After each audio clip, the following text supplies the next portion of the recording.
hello लोगोफोर बड' जब enough' YouTube चेनेलाव नोंथांमोनखौ गासैखौबो बरायबावबाय BA B.Sc B.Com नि एग्जाम रुटिन फैबाय थार्ड सेमिस्टार जायफोरा गुवाहाटी इउनिभारसिटियाव खालामगासिनो दङ थार्ड सेम नोंथांमोननि एग्जामा जासिगोन दा बिनिफ्राय एग्जाम रुटिन होबाय डाउनलड खालामनो हासिगोन बिनिफ्राय रेगुलार आरो एरियार मोननैनिबो फैखाजोब्बाय थार्ड सेमनि जास्ट भिडिअखौल' नोंथांमोना जोबजासिम नायदो बिनिफ्राय लास्टआव कमेन्ट खालामदो बुजिथाराखैबा आरो गोदानै फैदोंबा चेनेलाव साबस्क्राइब खालामना ला बेबायदि आपडेटखौ मोनबाय थानो दा फै जों नायनोसै अफिसियेल एग्जामिनेसन जोङो बे जाबाय एग्जाम रुटिनखौ दा बिनिफ्राय गुवाहाटी इउनिभारसिटिनि बे एग्जाम रुटिन दा बेयाव माखासे प्रसेस दङ आं नोंथांमोननि गिबियावनो टाइमिंखौ खिथाग्रोनोसै मारै मारै जागोन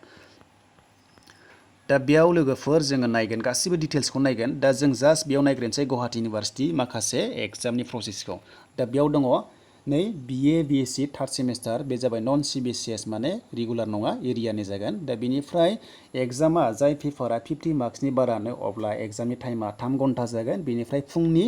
9 AM निफ्राय लानानै 12 ननसिम जागोन बिनिफ्राय बेलासिनिया 2:30 PM निफ्राय लानानै 5:30 PM सिम जागोननो दा बिनिफ्राय जाय पेपारा 50 मार्क्सनि खम जागोन अब्ला एग्जामा 2 घन्टा जागोन बिनिफ्राय 9 AM निफ्राय लानानै 11 AM सिम जागोन बिनिफ्राय 2:30 निफ्राय 4:30 सिम जागोन बेलासिनिया दा बे जाबाय BA B.Sc नि दा गासैबो बेबादिनो जागोन एग्जामनि मार्क्सआ टाइमिंआ दा बिनिफ्राय नायदो नै एग्जामा माब्लानिफ्राय जागोन 23 जुलाइनिफ्राय जागोन जायफोरा माने रेगुलार नङा BA B.Sc दा बिनिफ्राय जों गाहायाव नायबावनोसै दा गाहायाव जों नायबावनोसै लोगोफोर बे जाबाय B.Com नि एग्जामाबो रेगुलार नङैफोरना एरियारना जागोन 28 जुलाइनिफ्राय नोंथांमोना नुनो मोनदों 28 जुलाइनिफ्रायनो जासिगोन गासिबो टाइमिंआ एखेयानो लोगोफोर दा बिनिफ्राय जों नायनोसै दानिया रेगुलारनिखौ दा लोगोफोर नोंथांमोना बे खोथाखौ बुजिना लाबानो जाबाय जाहाथे गोनो गोथो जाया उनावहाय एग्जाम लिरनाय टाइमाव आरो बिनिफ्राय SOPनि गाइडलाइन्सखौ गासैखौबो फरायना लाबानो जाबाय दा नै बे जाबाय BA B.Sc बे जाबाय रेगुलारनि जायफोर माने BA B.Sc थार्ड सेमाव खालामगासिनो दङ एग्जामा जागोन 23 जुलाइनिफ्राय जागोन नोंथांमोनाबो 23 जुलाइनिफ्राय अनलाइन एग्जाम होनांसिगोन आरो मर्निंनि टाइमा जाबाय 9 AM निफ्रायनो जागोन बिनिफ्राय बेलासिना 2:30 निफ्रायनो जागोन दा बिनिफ्राय जों नेक्स्टखौ नायनोसै नेक्स्टआव दङ